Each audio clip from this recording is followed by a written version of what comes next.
lebih baik kita juga melihat legalitas dari perusahaannya.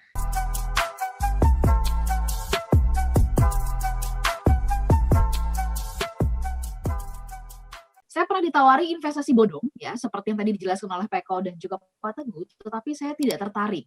Ya kok dilalanya, katanya begitu ya. Sekarang yang mengajak saya ini justru kena tipu investasi bodong, ya. Dan sekarang saya justru ikut investasi saham dari Mandiri Sekuritas. Jadi sudah yang lebih terukur dan jelas lah, kira-kira demikian. Nah, pertanyaannya saya mau bertanya, perbedaan investasi di forex itu seperti apa sih, Pak Eko dan Pak Teguh? Mungkin bisa memberikan penjelasan sedikit berkaitan dengan forex ini. Monggo. Masih mute Pak Eko, silakan Pak Eko. Pak Eko masih di. Oke.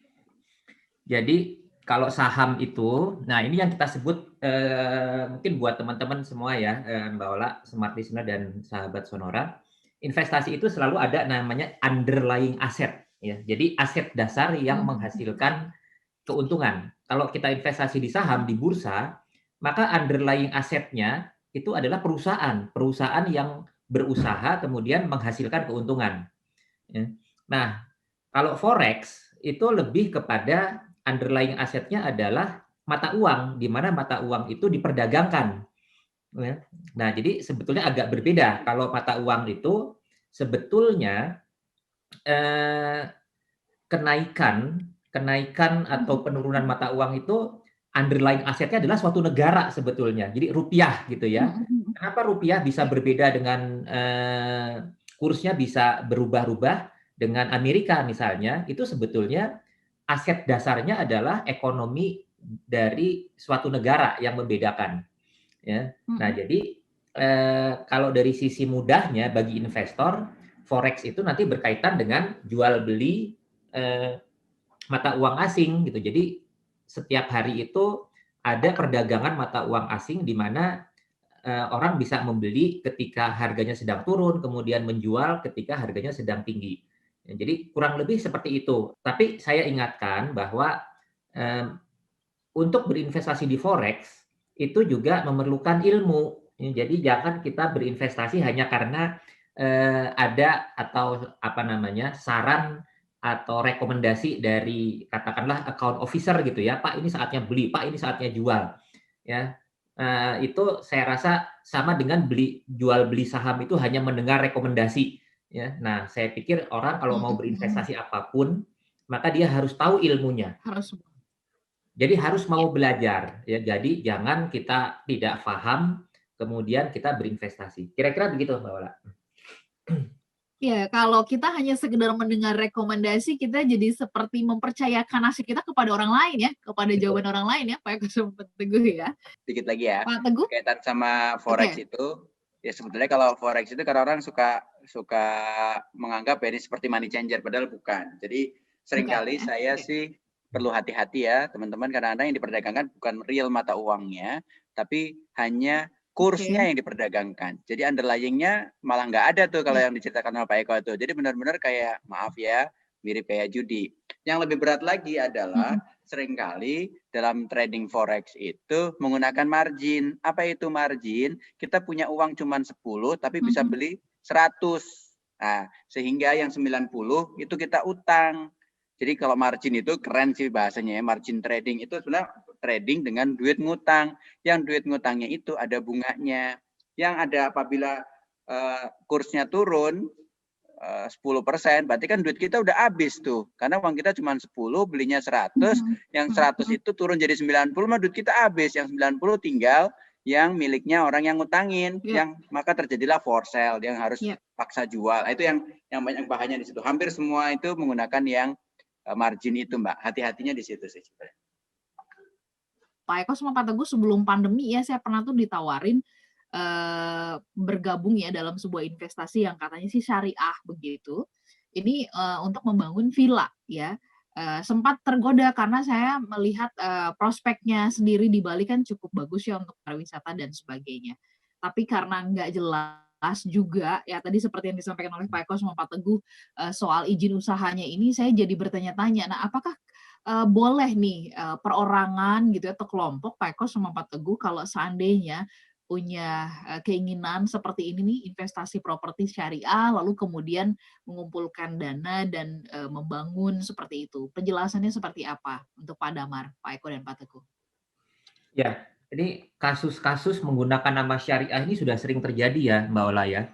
Betul. Kalau beberapa Dan banyak yang tertipu ya, Pak ya? ya, jadi seolah-olah kalau syariah udah pasti bagus, padahal ada yang menempelkan logonya MUI untuk sertifikat halal untuk makanan, tetapi sebetulnya yang ditawarkan adalah investasi forex gitu. Ini aduh, saya pikir nih harus hati-hati banget gitu ya. Jadi kata-kata syariah itu jangan menjadi pertimbangan utama untuk kita masuk ya, karena banyak banyak sekali yang memanfaatkan justru untuk menipu ya, seolah-olah syariah ini aman Iya. dan sebagainya. Itu yang pertama. Yang kedua, ketika kita bicara tentang investasi di properti, ya, saya sangat menyarankan lebih baik kita juga melihat legalitas dari perusahaannya. Ya, coba cek dengan misalnya dengan asosiasi properti, coba kita cek itu tanahnya betul itu ada atau tidak, ya. Kemudian legalitasnya, izin-izin tentang keabsahan tanahnya, ya. Saya pikir untuk properti ini juga perlu mungkin juga lebih rumit dari sisi legalitasnya yang harus dilihat. Jadi jangan hanya karena iming-iming return yang menarik, ya, gambar-gambar yang menarik, ya, tapi tetap harus dipelajari sampai mendalam.